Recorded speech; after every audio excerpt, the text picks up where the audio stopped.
COVID-19 ഉയർത്തിയ വെല്ലുവിളികളുടെ ഈ കാലത്ത് നമുക്കെല്ലാവർക്കും അറിയാം, ഏതാണ്ട് സമ്പൂർണ്ണ ലോക്ക്ഡൗൺ നിലനിന്നിരുന്ന ഈ സന്ദർഭത്തിൽ ഭക്ഷ്യ പൊതുവിതരണ വകുപ്പ് കേന്ദ്ര സംസ്ഥാന ഗവൺമെൻറ്റുകളുടെ നിശ്ചയങ്ങൾ പരിപൂർണമായി നടപ്പിവരുത്തുന്നതിന് ആത്മാർത്ഥമായി ശ്രമിച്ച ഒരു സന്ദർഭമാണ് പുറകോട്ട് നോക്കിയാൽ കാണാൻ കഴിയുന്നത്. ഉത്തരവാദിത്തങ്ങൾ വളരെ വലുതായിരുന്നു. നമുക്ക് ആവശ്യം വേണ്ട ഭക്ഷ്യവസ്തുക്കൾ വിദൂര സ്ഥലങ്ങളിൽ നിന്ന് കൊണ്ടുവരേണ്ട സന്ദർഭമായിട്ടും ഈ ലോക്ക്ഡൗണിൻ്റെ കാലത്ത് ആ പ്രയാസങ്ങളൊക്കെ നിലനിന്നിരുന്നപ്പോൾ പോലും അവയെല്ലാം എത്തിച്ച് സമയബന്ധിതമായി ജനങ്ങൾക്ക് ഭക്ഷ്യധാന്യങ്ങളും പലവ്യഞ്ജനങ്ങളും മറ്റ് ഭക്ഷ്യവസ്തുക്കളും എത്തിക്കുന്നതിൽ വളരെ സമർപ്പിതമായ പ്രവർത്തനമാണ് ഭക്ഷ്യ പൊതുവിതരണ വകുപ്പ് നടത്തിയത്. ആ ഉത്തരവാദിത്തങ്ങളെക്കാൾ കുറെക്കൂടി കൂടിയ ഉത്തരവാദിത്തമാണ് ഇനി നിർവഹിക്കാൻ ബാക്കിയുള്ളത്. കോവിഡിൻ്റെ ഭീഷണി മാത്രമല്ല, ഒരു വെള്ളപ്പൊക്ക ഭീഷണി കൂടി നമ്മൾ നേരിടുകയാണ്. ആ ഒരു കാഴ്ചപ്പാട് കൂടി വെച്ചുകൊണ്ടാണ് ഭക്ഷ്യ പൊതുവിതരണ വകുപ്പ് ഇനി അങ്ങോട്ട് പ്രവർത്തിക്കേണ്ടത്. അപ്പം അതുകൊണ്ട് ആ ഭീഷണി നമ്മുടെ കൺമുമ്പിൽ വന്ന് നിൽക്കെ നമ്മുടെ നാടിന് ആവശ്യം വേണ്ട ഭക്ഷ്യവസ്തുക്കളെ സമാഹരിക്കുന്നതിലാണ് ഞങ്ങളിപ്പോൾ ഏർപ്പെട്ടിട്ടുള്ളത്. ധാന്യം നമുക്ക് ആവശ്യം പോലെ നമ്മുടെ പക്കലുണ്ട്, FCIയുടെ ഗോഡൗണിലുണ്ട്. പലവ്യഞ്ജനങ്ങൾക്കാണ്, പൾസസിനാണ് നമ്മൾ ഏറ്റവും വലിയ പ്രയാസം നേരിടുന്നത്. ആ പൾസസ് ഐറ്റംസും പരമാവധി സംഭരിക്കാവുന്ന അത്രയും നമ്മൾ സംഭരിച്ചു കഴിഞ്ഞു. പലവ്യഞ്ജനങ്ങളും പരമാവധി നമ്മൾ സംഭരിച്ചു കൊണ്ടിരിക്കുകയാണ്. നമുക്കാവശ്യം വേണ്ട ഗോഡൗൺ സൗകര്യമില്ല എന്നുള്ളതാണ് നമ്മൾ നേരിടുന്ന ഒരു പ്രധാനപ്പെട്ട വെല്ലുവിളി. എന്നാലും ലഭ്യമായ ഗോഡൗണിലൊക്കെ ഉപയോഗപ്പെടുത്തിക്കൊണ്ട് വരാൻ പോകുന്ന 3 മാസക്കാലത്തെ വെള്ളപ്പൊക്ക ഭീഷണി കൂടി കണ്ടുകൊണ്ട് കഴിയാവുന്നത്ര ഭക്ഷ്യവസ്തുക്കൾ സംഭരിക്കുക എന്ന ചുമതലയാണ് നമ്മളിപ്പോൾ ഏറ്റെടുത്ത് നടപ്പായിക്കൊണ്ടിരിക്കുന്നത്. നിങ്ങൾക്കറിയാം, പിന്നിട്ട ഏപ്രിൽ മെയ് മാസങ്ങൾ ഈ കോവിഡിൻ്റെ അതിശക്തമായ ഭീഷണി ഉയർന്ന ആ സന്ദർഭത്തിൽ ഭക്ഷ്യ പൊതുവിതരണ വകുപ്പ് അവർ സാധാരണ ചെയ്തുകൊണ്ടിരുന്ന ജോലിയുടെ ഇരട്ടിയിലധികം ജോലിയാണ് നിർവഹിച്ചത്. സാധാരണ ഒരു മാസം 1,18,000 മെട്രിക് ടൺ ധാന്യമാണ് സിവിൽ സപ്ലൈസിന് PDS വഴി വിതരണം ചെയ്യാനായി കേന്ദ്രം അലോട്ട് ചെയ്യുന്നത്. ഏപ്രിൽ മാസം അതിൻ്റെ കൂടെ സംസ്ഥാന ഗവൺമെൻറ് നിശ്ചയിച്ചു മുൻഗണനേതര വിഭാഗത്തിന് ഈ പ്രത്യേക സാഹചര്യത്തിൽ പോയി ധാന്യം വാങ്ങാൻ കഴിയാത്ത പരിസ്ഥിതിയിൽ 50,000 ടൺ ധാന്യം കൂടിയ വിലയ്ക്ക് വാങ്ങി അതും കൂടി റേഷൻ PDS വഴി വിതരണം ചെയ്യണം എന്ന്. അതും നമ്മൾ സംഭരിച്ചു. അതിൻ്റെ തൊട്ട് പിന്നാലെയാണ് കേന്ദ്ര ഗവൺമെൻറ് PMGKY പ്രകാരം ഒരു മുൻഗണനാ കാർഡ് ഉടമയ്ക്ക് 5 കിലോ ധാന്യം കൂടി കാർഡ് ഒരംഗത്തിന് വിതരണം ചെയ്യാനായി 77,000 മെട്രിക് ടൺ ധാന്യം കൂടി അലോട്ട് ചെയ്യുന്നത്. അപ്പോൾ 18 പുറമെ 50,000, 50,000 പുറമെ 77,000, അങ്ങനെ ഏതാണ്ട് ഇരട്ടിയിലധികം ധാന്യം NFSA ഗോഡൗണിലേക്ക് എത്താൻ FCI ഗോഡൗണിൽ നിന്നുള്ള ലിഫ്റ്റിംഗ്, NFSA ഗോഡൗണിൽ നിന്ന് റേഷൻ കടകളിലേക്ക് വാതിൽപ്പടി വിതരണം, ഇവ വളരെ പെർഫെക്റ്റായി ഒരു മണി പോലും അരി അല്ലെങ്കിൽ ഗോതമ്പ് മിച്ചം വരാതെ എത്തിക്കാൻ നമുക്കായി എന്നുള്ളതാണ് എടുത്തു പറയേണ്ട ഒരു പ്രത്യേകത. തൊഴിലാളികൾ രാപകൽ അധ്വാനിച്ചു, ജീവനക്കാരും അവരോടൊപ്പം നിന്നു, റേഷൻ വ്യാപാരികളും സമർപ്പിതമായി പ്രവർത്തിച്ചു. ഇതുപോലൊരു സന്ദർഭത്തെ പൊതുവിതരണ രംഗത്തിൻ്റെ ചരിത്രത്തിൽ അഭിമുഖീകരിക്കേണ്ടി വന്നിട്ടില്ല ഇതിനു മുൻപ്. അതുതന്നെയാണ് മെയ് മാസവും നടത്തിയത്. മെയ് മാസവും 1.18 മെട്രിക് ടൺ ധാന്യത്തിൻ്റെ കൂടെ സംസ്ഥാന ഗവൺമെൻറ് നിശ്ചയിച്ചു മുൻമാസം സൗജന്യമായിട്ടാണ് മുൻഗണനേതര വിഭാഗത്തിനും എല്ലാ വിഭാഗത്തിനും നൽകിയതെങ്കിൽ മുൻഗണനേതര വിഭാഗത്തിന് 33,876 മെട്രിക് ടൺ ധാന്യം 15 രൂപയ്ക്ക് 1 കിലോ, 150 രൂപയ്ക്ക് 10 കിലോ ഒരു കാർഡിന് മുൻഗണനേതര വിഭാഗം കാർഡിന് കൊടുക്കാൻ കൂടി സംഭരിക്കേണ്ടി വന്നു. 77,000 മെട്രിക് ടൺ ധാന്യം കേന്ദ്രം നിശ്ചയിച്ച PMGKY പ്രകാരവും സംഭരിക്കേണ്ടി വന്നു. ആ മാസവും മെയ് മാസം ചെയ്തതുപോലെ തന്നെ ലിഫ്റ്റിങ്ങും ട്രാൻസ്പോർട്ടിങ്ങും വിതരണവും ഒക്കെ നടത്തേണ്ടി വന്നു. ഈ 2 മാസവും തുടർന്ന് ഈ മാസവും കേന്ദ്രം നിശ്ചയിച്ച പ്രകാരം ഓരോ കിലോ പയർ അല്ലെങ്കിൽ 1 കിലോ കടല കേന്ദ്രം നൽകുന്ന ധാന്യത്തോടൊപ്പം നൽകാനും നിശ്ചയിച്ചു. അതിൻ്റെ വിതരണവും നടന്നുകൊണ്ടിരിക്കുകയാണ്. അപ്പോൾ civil supplies department, civil supplies വകുപ്പും ഇതിനു മുമ്പ് ഒരിക്കലും ചെയ്യാത്തത് അത്ര ഭാരിച്ച ഒരു ഉത്തരവാദിത്വമാണ് ഈ 2 മാസവും നിർവഹിച്ചത്. ഈ നടപ്പ് മാസവും അതുപോലെ തന്നെ ജോലിയാണ് ചെയ്യേണ്ടി വരുന്നത്. എന്നാൽ പത്രത്തിൽ ചില സന്ദർഭങ്ങളിലായി വാർത്ത വന്നത് ഏപ്രിൽ മാസം ഇപോസ് മെഷീൻ ഉപയോഗിച്ചില്ല, അതുകൊണ്ട് 97.95% പേർ ധാന്യം വാങ്ങി. എന്നാൽ പിന്നീടുത്ത മാസം മെയ് മാസം അത്രയും ആളുകൾ ധാന്യം വാങ്ങിയില്ല എന്ന്. എന്നാൽ മെയ് മാസവും 97.26% പേർ ധാന്യം വാങ്ങി. 97.95 ഏപ്രിൽ മാസം, മെയ് മാസം 97.26. ഏതാണ്ട് വലിയ വ്യത്യാസമില്ല. ഇപോസ് മെഷീൻ ഉപയോഗിച്ചപ്പോഴും ഇപോസ് മെഷീൻ ഉപയോഗിക്കാതിരുന്നപ്പോഴും ഏതാണ്ട് 97%-ലധികം പേർ, 98%-ഓളം പേർ ധാന്യം വാങ്ങി എന്നുള്ളതാണ് നമുക്കിവിടെ കാണാൻ കഴിയുന്നത്. എന്ന് പറഞ്ഞാൽ ഇതിനു മുമ്പ് റേഷൻ പൊതുവിതരണ രംഗത്ത് നടമാടിയിരുന്ന ധാന്യ ചോർച്ച ഈ സന്ദർഭത്തിൽ ഉണ്ടായി എന്നുള്ള പ്രചരണം തികച്ചും വാസ്തവ വിരുദ്ധമാണ് എന്ന് പറയാനാണ് ഞാൻ ഈ കാര്യം ഇവിടെ കണക്കുകൾ സഹിതം പറഞ്ഞത്. റേഷൻ കാർഡ് ഇല്ലാത്തവർക്ക് ആധാർ കാർഡ് വെച്ച് റേഷൻ കൊടുക്കാൻ നിശ്ചയിച്ചു. 33,000 പേർ റേഷൻ വാങ്ങി ഏപ്രിൽ മാസം. എന്നാൽ പിന്നീടൊരു മാസം നമ്മൾ നിശ്ചയിച്ചു ആ റേഷൻ കാർഡ് ഇല്ലാത്തവർക്ക് റേഷൻ കാർഡ് ഉടൻ വിതരണം ചെയ്യണം. 24 മണിക്കൂറിനുള്ളിൽ അപേക്ഷിച്ചാൽ 24 മണിക്കൂറിനുള്ളിൽ റേഷൻ കാർഡ് കിട്ടാനുള്ള നടപടികൾ ഞങ്ങൾ സ്വീകരിച്ചു. ആധാർ കാർഡും ഒരു പാസ്പോർട്ട് സൈസ് ഫോട്ടോഗ്രാഫും സെൽഫ് അറ്റസ്റ്റ് ചെയ്ത ഒരു സാക്ഷ്യപത്രവുമായി എല്ലാ ഈ നമ്മുടെ അക്ഷയ കേന്ദ്രങ്ങളിൽ ചെന്ന് ഓൺലൈൻ വഴി അപേക്ഷിച്ചാൽ 24 മണിക്കൂർ റേഷൻ കാർഡ് കൊടുക്കാനുള്ള സംവിധാനം ഞങ്ങൾ ഈ സന്ദർഭത്തിൽ ഒരുക്കി. അതുപ്രകാരം ഇതുവരെ 37,000 പേർ കാർഡ് വാങ്ങി എന്നുള്ളതാണ് കണക്കുകൾ സൂചിപ്പിക്കുന്നത്. 33,000 പേരാണ് റേഷൻ വാങ്ങിയത് ആധാർ കാർഡ് വെച്ച്. റേഷൻ കാർഡ് ഇല്ലാത്തവരായി എങ്കിൽ 37,000 പേർ അപേക്ഷിച്ചു 37,000 പേർക്ക് കാർഡ് നൽകിയതായിട്ടാണ് ഞങ്ങളിപ്പോൾ കണക്കുകളിലൂടെ മനസ്സിലാക്കുന്നത്. അപ്പം അങ്ങനെ പൊതുവിതരണ രംഗത്ത് ഇതിനു മുമ്പ് ഒരിക്കലും ചെയ്യാത്ത വളരെ ചടുലമായ പ്രവർത്തനങ്ങളും വളരെ സുതാര്യമായ പൊതുവിതരണ രീതിയും വളരെ സമർത്ഥമായ രംഗത്തെ പ്രവർത്തനവും കൊണ്ട് പൊതുവിതരണ രംഗത്ത് ശ്ലാഘനീയമായ പ്രവർത്തനങ്ങളുടെ ഒരു കാലമായിരുന്നു പിന്നിട്ട 2 മാസവും. സംസ്ഥാന സർക്കാർ നിശ്ചയിച്ചു ഏപ്രിൽ മാസം സംസ്ഥാനത്തെ 87 ലക്ഷത്തിൽ ചെല്ലുവാനും വരുന്ന 87.38 ലക്ഷം കാർഡുടമകൾക്ക് 17 ഇനങ്ങളടങ്ങിയ ഭക്ഷ്യക്കിറ്റ് നൽകണം. അതൊരു വെല്ലുവിളിയായിരുന്നു ഭക്ഷ്യ പൊതുവിതരണ വകുപ്പിനെ സംബന്ധിച്ചിടത്തോളം, പ്രത്യേകിച്ച് സപ്ലൈകോയെ സംബന്ധിച്ചിടത്തോളം. എന്നാൽ ആ ഉത്തരവാദിത്വ നിർവഹണത്തിന് നിങ്ങൾക്കറിയാം, ആത്മാർത്ഥമായി സപ്ലൈകോ ഈ നാട്ടിലെ ബഹുജനങ്ങളുടെ പിന്തുണയോടെ നിർവഹിക്കുകയുണ്ടായി. 17 ഉൽപ്പന്നങ്ങൾ എന്തെന്നും ഗവൺമെൻറ് നിശ്ചയിച്ചിരുന്നു. ആ 17 ഉൽപ്പന്നങ്ങൾ ഒരു കിറ്റിലാക്കി കൊടുക്കുക എന്നുള്ളതായിരുന്നു ഏറ്റവും പ്രയാസകരമായ കാര്യം. അതിനു മുൻപ് സപ്ലൈകോ ആവശ്യം വേണ്ട ഉൽപ്പന്നങ്ങളൊക്കെ സംഭരിച്ചിരുന്നു സാധാരണ രീതിയിലുള്ള വിതരണത്തിന്. എന്നാൽ ആ ഭക്ഷ്യ വസ്തുക്കളെല്ലാം ലോക്ക്ഡൗൺ പ്രഖ്യാപിക്കുന്ന ആദ്യ ദിനങ്ങളിൽ എല്ലാ സപ്ലൈകോ ഔട്ട്ലെറ്റിൽ നിന്നും വിറ്റ് തീർന്നിരുന്നു എന്നുള്ളതാണ് യാഥാർത്ഥ്യം.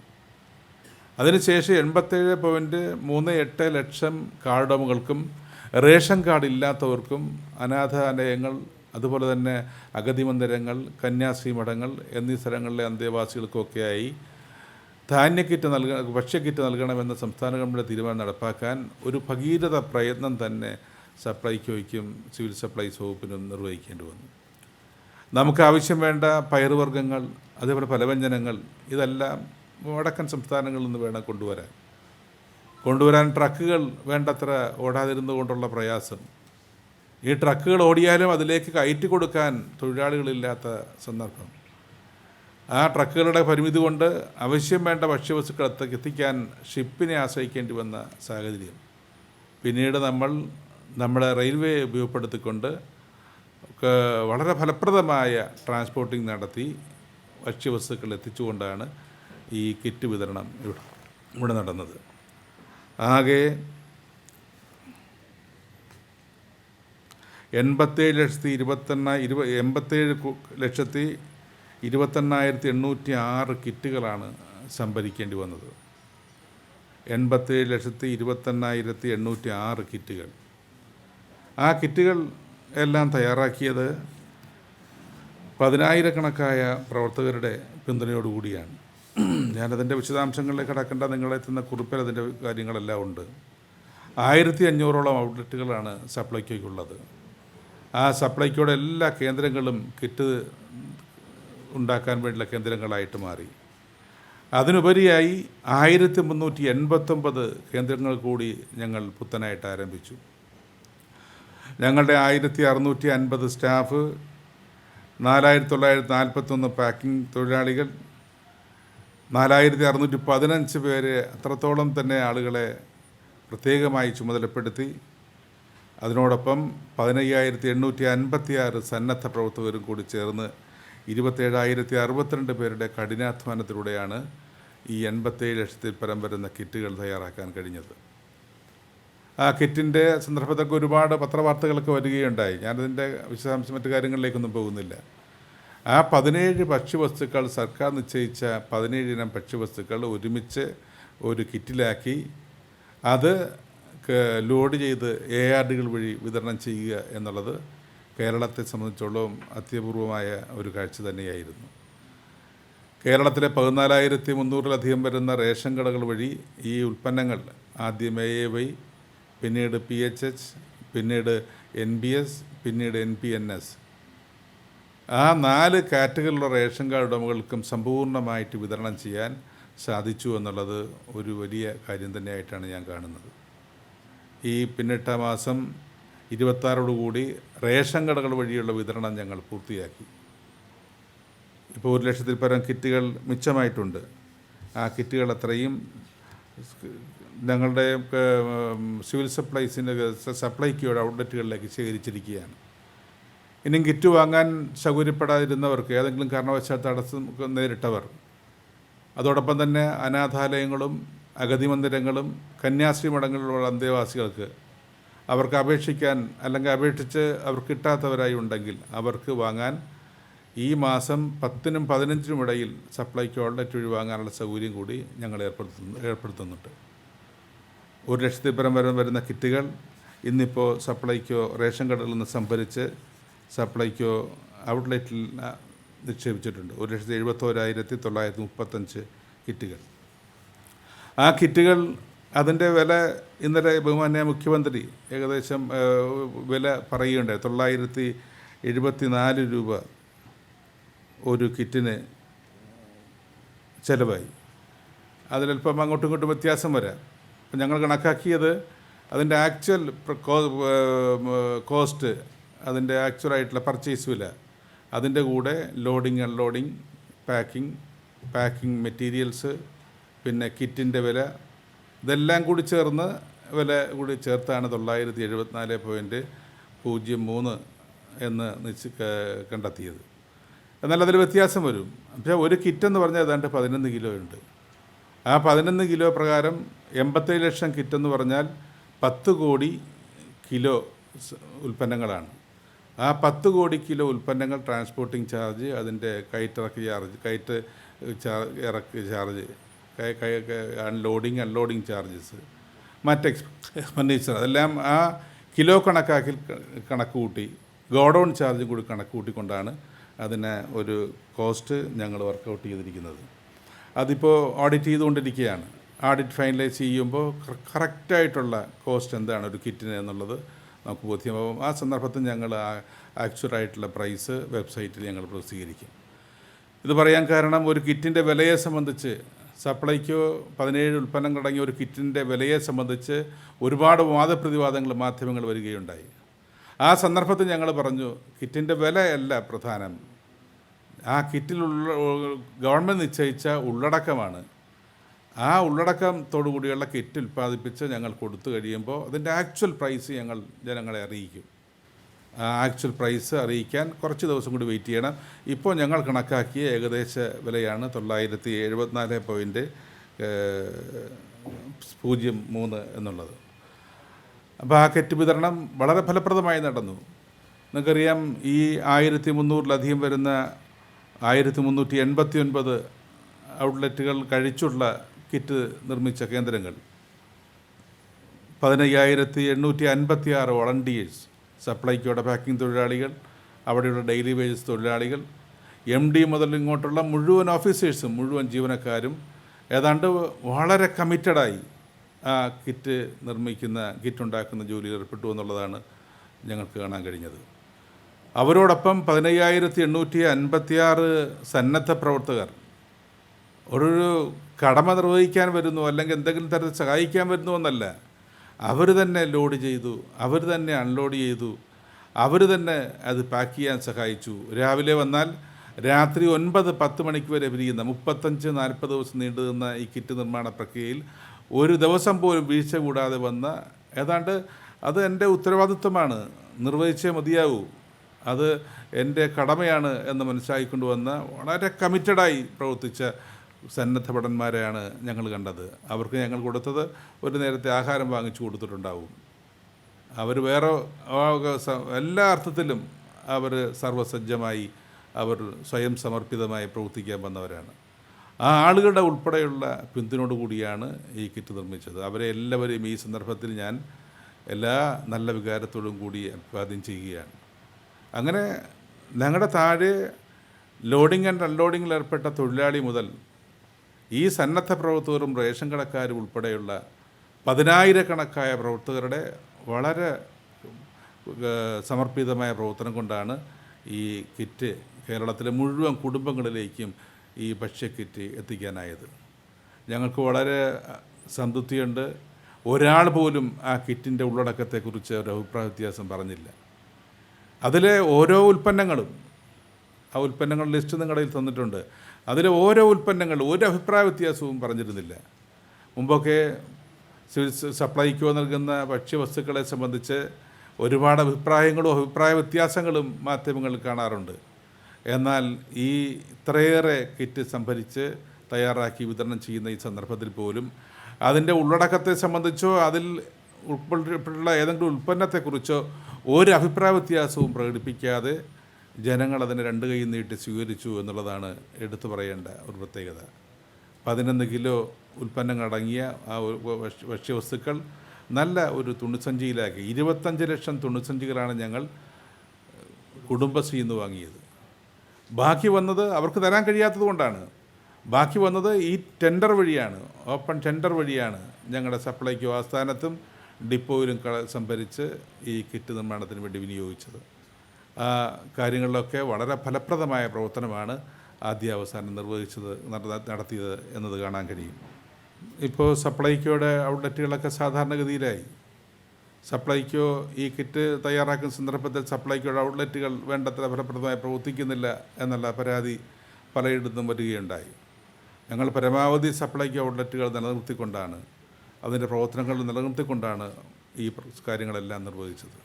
എന്നാലും ചിലയിടത്ത് ചില പോരായ്മകളുണ്ടായിരുന്നു. ആ പോരായ്മകളെല്ലാം വേഗത്തിൽ ഞങ്ങൾ പരിഹരിച്ചു. അങ്ങോട്ട് ആവശ്യം വേണ്ട ഭക്ഷ്യവസ്തുക്കൾ അതെല്ലാം എല്ലാ ഔട്ട്ലെറ്റുകളും എത്തിച്ചു. ആ വിതരണം ഏതാണ്ട് സാധാരണഗതിയിലായി. സപ്ലൈക്കോ കുറെക്കൂടി ഉത്തരവാദിത്തങ്ങൾ ഏറ്റെടുത്തുകൊണ്ട് ഓൺലൈൻ വ്യാപാരം ഉൾപ്പെടെ നന്നായി ശക്തിപ്പെടുത്തിക്കൊണ്ട് ജനങ്ങളുടെ ആവശ്യങ്ങൾ അറിഞ്ഞ് ഈ നാടിൻ്റെ സന്ദർഭത്തിൻ്റെ ഗൗരവം മനസ്സിലാക്കിക്കൊണ്ട് പ്രവർത്തിക്കാനുള്ള കാര്യങ്ങളുമായി ഇന്നിപ്പോൾ മുന്നോട്ട് പോവുകയാണ്. ഞാൻ മറ്റു കാര്യങ്ങളിലേക്കൊന്നും പോകുന്നില്ല. സപ്ലൈക്കോ നടത്തുന്ന ഫലപ്രദമായ ഈ പ്രവർത്തനം, പക്ഷേ പൊതുവിതരണ വകുപ്പ് നടത്തിയ ഫലപ്രദമായ ഈ ഇടപെടലുകൾ ഈ സന്ദർഭത്തിൽ ഉണ്ടാകാവുന്ന വലിയൊരു വിലക്കയറ്റത്തെ പിടിച്ചു നിർത്താൻ സഹായിച്ചു എന്നുള്ളത് പ്രത്യേകം പറയേണ്ട കാര്യമാണ്. PDS വഴി വിതരണം ചെയ്ത ധാന്യത്തിൻ്റെ അളവ്, അരി സാമാന്യ ജനങ്ങൾക്ക് പൊതു മാർക്കറ്റിൽ പോയി വാങ്ങേണ്ട അവസ്ഥയുണ്ടായില്ല. അവർക്ക് ആവശ്യം വേണ്ട ധാന്യം, ഏതാണ്ട് പ്രത്യേകിച്ച് അരി, നമ്മുടെ PDS തന്നെ വിതരണം ചെയ്തു എന്നുള്ളതാണ് എടുത്തു പറയേണ്ട പ്രത്യേകത. PDS വഴി വിതരണം ചെയ്ത അരിയെക്കുറിച്ചും പ്രമുഖരായ പ്രശസ്തരായ വ്യക്തികൾ തന്നെ അഭിപ്രായ പ്രകടനം നടത്തിയിട്ടുള്ളതുകൊണ്ട് ഞാനതിലേക്ക് പോകുന്നില്ല. നീണ്ട ഒരു കാലത്തെ ഭഗീരഥ പ്രയത്നത്തിൻ്റെ ഫലമാണ് ഈ PDSലെ ധാന്യം, ഗുണമേന്മയുള്ള ധാന്യം അതിൻ്റെ വിതരണത്തിന് ഞങ്ങളെ സാധ്യമാക്കിയത് എന്നുള്ള കാര്യം ഇവിടെ എടുത്തു പറയേണ്ടതുണ്ട്. മുൻപൊക്കെ റേഷൻ കടയിൽ പോയി ധാന്യം വാങ്ങുക എന്നുള്ളത് സമൂഹത്തിലെ ഏറ്റവും താഴെത്തട്ടിലുള്ളവർ മാത്രം ചെയ്യുന്നൊരു കാര്യമായിരുന്നു. ഇടത്തരക്കാരുൾപ്പെടെ റേഷൻ കടയിൽ പോകുമായിരുന്നില്ല. ആ കാലം മാറി. പാവപ്പെട്ടവനും സമ്പന്നനും എല്ലാവരും അവർക്ക് അവകാശപ്പെട്ടതാണ് റേഷൻ എന്ന് കണ്ടുകൊണ്ട് ആ അവകാശം സ്ഥാപിച്ചെടുക്കാൻ വേണ്ടി റേഷൻ കടകളിലേക്ക് പോകുന്ന കാഴ്ചയാണ് ഇപ്പോൾ കാണുന്നത്. 97.56% പേർ റേഷൻ വാങ്ങുന്നു എന്ന് പറയുമ്പോൾ നമുക്കതിൽ നിന്നും വ്യക്തമാണ് സമൂഹത്തിലെ മൃഗീയ ഭൂരിപക്ഷം ആളുകളും റേഷൻ ധാന്യം വാങ്ങുന്നു എന്നുള്ളത്. അപ്പോൾ അതുകൊണ്ട് കമ്പോളത്തിലേക്ക് പോയി അവർക്ക് ധാന്യം വാങ്ങേണ്ടി വന്നില്ല. അതൊരു പ്രധാനപ്പെട്ട കാര്യമാണ്. അതുകൊണ്ട് അരിയുടെ വില കൂടിയില്ല നമ്മുടെ സംസ്ഥാനത്ത്. ഭക്ഷ്യക്കിറ്റ്, ഇത്രയും നല്ല വിഭവങ്ങളടങ്ങിയ ഭക്ഷ്യക്കിറ്റ് വിതരണം ചെയ്തപ്പോൾ പലവ്യഞ്ജനങ്ങൾക്കും പയറുകൾക്കും വിലക്കയറ്റം ഉണ്ടാകാനുള്ള സാധ്യതയും ഞങ്ങൾ ഇല്ലാതാക്കി. വിലക്കയറ്റം കൊണ്ട് ജനങ്ങൾ പൊറുതിമുട്ടേണ്ട ഈ കാലത്ത് വിലക്കയറ്റമില്ലാതെ ജനങ്ങൾക്ക് ആശ്വാസം എത്തിക്കാൻ ഭക്ഷ്യ പൊതുവിതരണ വകുപ്പ് സംസ്ഥാന ഗവൺമെൻറ് നിർദ്ദേശങ്ങൾക്ക് വിധേയമായി ഫലപ്രദമായി ഇടപെട്ടതിൻ്റെ നല്ല നേട്ടം നമുക്കിവിടെ കാണാൻ കഴിയും. അതോടൊപ്പം എൻഫോഴ്സ്മെൻറ്റ് സംവിധാനവും ഫലപ്രദമായി പ്രവർത്തിച്ചു. പൊതുവിതരണ വകുപ്പ്, ലീഗൽ മെട്രോളജി ഡിപ്പാർട്ട്മെൻറ്റ്, പോലീസിൻ്റെ സഹായത്തോടെ 34,720 പരിശോധനകൾ നടത്തി. 4,038 ക്രമക്കേടുകൾ കണ്ടെത്തി. ലീഗൽ മെട്രോളജി വകുപ്പ് അളവ് തൂക്ക പരിശോധനയിൽ 17,360 പരിശോധനകൾ നടത്തി. 2,291 കേസുകളെടുത്തു. 88 ലക്ഷം രൂപ കോമ്പൗണ്ടിങ് ഫീസായി ഈടാക്കി. അവശ്യവസ്തു നിയമപ്രകാരം സർക്കാർ പരമാവധി ഉൽപ്പന്ന നികുതി നിശ്ചയിച്ച 3 ലെയർ മാസ്കിന് 13 രൂപ പരമാവധി വില നിശ്ചയിച്ചു. കുപ്പിവെള്ളത്തിനുൾപ്പെടെ 13 രൂപ വില നിശ്ചയിച്ചു.